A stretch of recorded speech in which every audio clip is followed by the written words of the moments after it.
The Ranveer show clips में स्वागत है आपका। बस देखते रहो और सीखते रहो। अजीत सर से बात हो रही है? फिर मेरी तरफ से हमेशा सबसे बात करने की कोशिश होती है। मैं सबसे बात करती हूँ। अब आप उनसे एक बहन के तौर से बात करते हो? नहीं, बहन का रिश्ता तो रहेगा ही ना। खून के रिश्ते इतने हल्के नहीं होते। स्प्लिट से पहले उन्होंने आपसे बात करी? बिल्कुल। कहा था आपसे? हाँ, मेरी तो सबसे बात होती है क्योंकि मैं अच्छी तरह सुन सकती हूँ। तो आपकी रिएक्शन क्या थी? नहीं, मेरा जो निर्णय था उनको मैंने कह दिया था, साफ साफ कह दिया था। ओके। और स्प्लिट के बाद आपकी वो उनका इक्वेशन? निर्णय था, वो उनको तय करना है। मैं उनके निर्णय पे मेरा क्या वक्तव्य है उससे क्या फर्क पड़ता है। उन्होंने एक निर्णय ले लिया है। यूथ को आप महाराष्ट्र पॉलिटिक्स के बारे में क्या बताना चाहोगे? मैसेज क्या देना मुझे चाहोगे? बहुत दुख होता है कि महाराष्ट्र की राजनीति बहुत गंदी हो चुकी है और ऐसे नहीं होनी चाहिए। फिर आप बोलेंगे फिर आप उसमें क्यों हो? किसने तो लड़ना चाहिए सत्य के लिए। अगर सब गंदा कह के चले जाए तो इस राज्य में अच्छाई नहीं रहेगी। मैम, ऑडियंस ना पावर को इस नजरिए से देखती है कि बिल्कुल। जब पावर इन्वॉल्व होता है तब so called politics takes place. No, ऐसा नहीं होता। सॉरी यार, आपका पॉडकास्ट का फ्लो तोड़ दिया, पर मैं बस ये कहना चाहता हूँ, firstly thank you for supporting us through out the years. Secondly, हमने एक नया इनिशिएटिव स्टार्ट किया है जिसका नाम है बियर बाइसेप्स स्किल हाउस। इसकी इंटेंशन ये है कि भारत की अपस्किलिंग जर्नी में हम अपना थोड़ा सा योगदान दे दें। हम लेकर आए आपके लिए कमर्शियल एडिटिंग का कोर्स, क्योंकि ये है बियर बाइसेप्स टीम का कोर स्किल सेट। बहुत सारे अपस्किलिंग कोर्सेज आ रहे हैं, तो at least check out Beer Biceps skill house, follow our YouTube channel, follow our Instagram page. But for now, enjoy this episode of TRS। Power को आप सब बहुत गलत तरीके से देख रहे हैं। हम पावर इतना गंदा है नहीं ऑन इट्स ओन। जैसे मनी ब्लैक है और hard earn money is good money, और ब्लैक मनी, उसमें मनी का क्या गलती? जी। उसमें पावर की क्या गलती है? हम लोग पावर को क्यों टारगेट कर रहे हैं? पावर आप किस तरह से उसको इस्तेमाल करते हैं उससे वो अच्छा बुरा होता है। आदमी अच्छा बुरा नहीं होता, सारे पैदा होते तो अच्छे ही होते। आपके पापा की पॉलिटिकल आइडियोलॉजी है क्या? क्योंकि कुछ लोग कहते हैं कि it's a growth oriented party, first grow then figure what to do. That's one of the criticism. Sure, absolutely. First of all, thank you for calling us the original NCP. ये तो बट हमारी ideology Congress से बहुत मिलती जुलती है, क्योंकि कांग्रेस की जो आइडियोलॉजी है वही एनसीपी की। कांग्रेस का एक भाई इज एनसीपी। हमारी आइडियोलॉजी बहुत सिमिलर है एक। और एनसीपी की जो ग्रोथ हुई है वो शायद लोगों को ऐसा लगता है कि बहुत इनकमिंग था पार्टी में, इसलिए उनको शायद लगा होगा कि ये आइडियोलॉजी डाइल्यूट हो रही है या क्लैरिटी नहीं है। लेकिन हम जो पार्टी में काम करते हैं, we are very very clear. We are a very moderate party. ना बहुत एक्सट्रीम लेफ्ट है ना राइट है। हम ना कम्युनिस्ट है ना बहुत राइट है। We are middle of centre और वी आर वेरी लिबरल। और हम सुनने में, मुझे कभी कभी लगता है कि वी लाइक टू हियर, कि सुना जाए, लेफ्ट का भी सुना जाए, राइट का भी सुना जाए, और दोनों में जो अच्छाई है वो अच्छाई तो आगे लेके चले। क्योंकि बहुत सारे बिल्स जब इवन बीजेपी लाती है, एनसीपी उनको सपोर्ट करती है, क्योंकि देश पहले, उसके बाद हमारी आइडियोलॉजी और पार्टी। पहले देश, अगर देश के हित में कुछ हो, और अगर बीजेपी भी हमें कहे भैया देखो, बुला ले हमको, समझा दे कि ये देश के हित में है, आप खड़े रहिए, हम देश के लिए उनके साथ खड़े रहेंगे।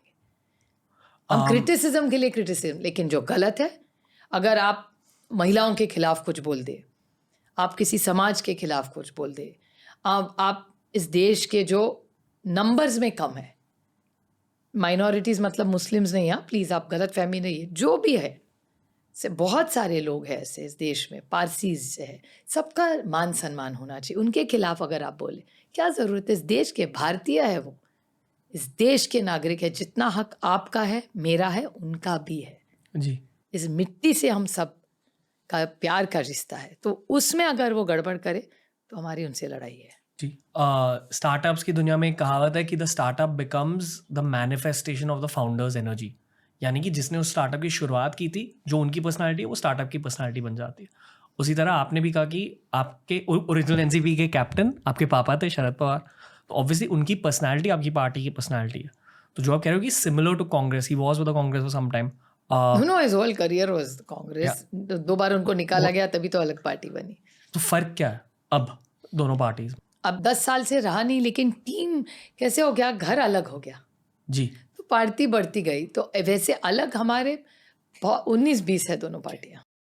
जैसे ममता जी की पार्टी है, दीदी is also an offshoot of Congress ना, कांग्रेस आइडियोलॉजी से दीदी की पार्टी चलती है। एनसीपी के भविष्य के बारे में बताइए, मतलब आप क्या चाहते हो, like what's next for you? What next is, अभी तो हम इलेक्शन कमीशन में हमको लगता है हम पे अन्याय हुआ है, तो हम अभी सुप्रीम कोर्ट जाएंगे, पूरी ताकत से लड़ेंगे, क्योंकि अब पार्टी शरद पवार की है। ये मेरे लिए मैं नहीं लड़ रही हूँ, उनके लिए हम सब लड़ रहे हैं, क्योंकि पार्टी, वो फाउंडर मेंबर है उस पार्टी के।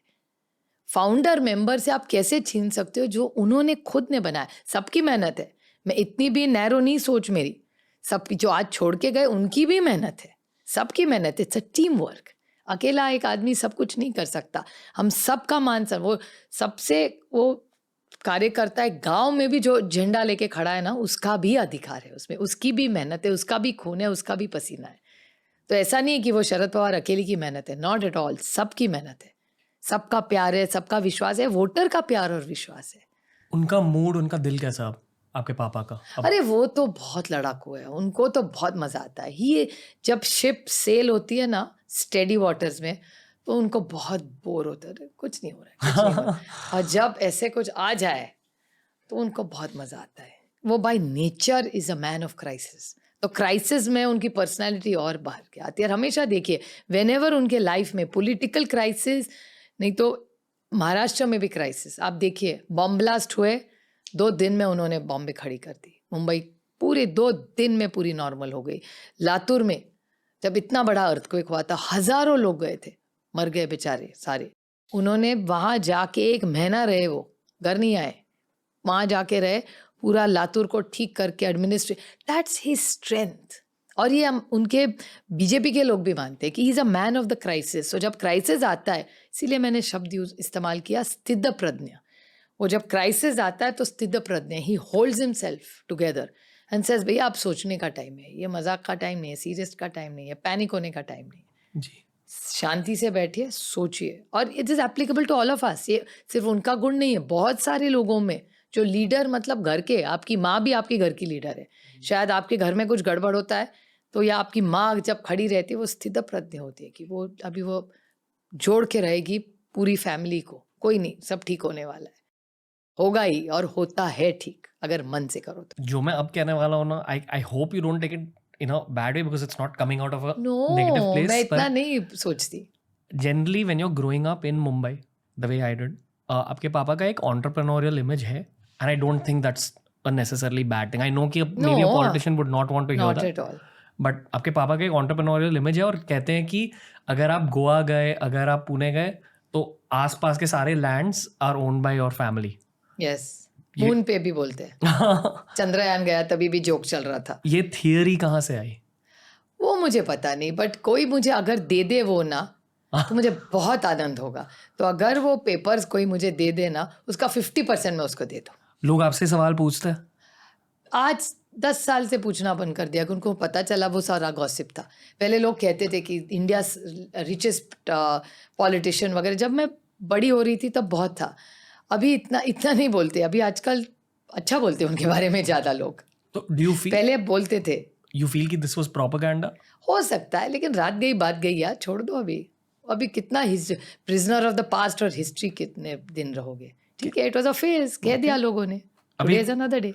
एक कॉम्प्लीमेंट है आपके लिए कि there were people who don't associate you with your father at all, which is actually something very good I think in my eyes for you, क्योंकि आपकी एक खुद की एक original political that identity. Credit goes to my family और my father, कि इतने famous father होने के बाद उन्होंने मुझे कभी फोर्स नहीं किया कि ये करना है नहीं करना है। ही लेट मी बी, गलती करो तो भी ठीक और ना करो तो भी अच्छा। At the end of the day एक ह्यूमन की खुद की एनर्जी होती है और एक ह्यूमन की खुद की विल होती है।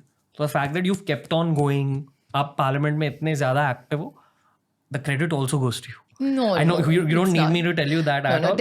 Credit doesn't go to me. It goes to my निर्वाचन क्षेत्र का क्रेडिट है, और जो लोगों ने मुझ पे विश्वास दिया उनको क्रेडिट जाता है। अगर आपको ये क्लिप अच्छा लगा तो ऐसे ही 1000 क्लिप्स अपलोड किए गए हैं इस चैनल पर, बस देखते जाओ और सीखते जाओ।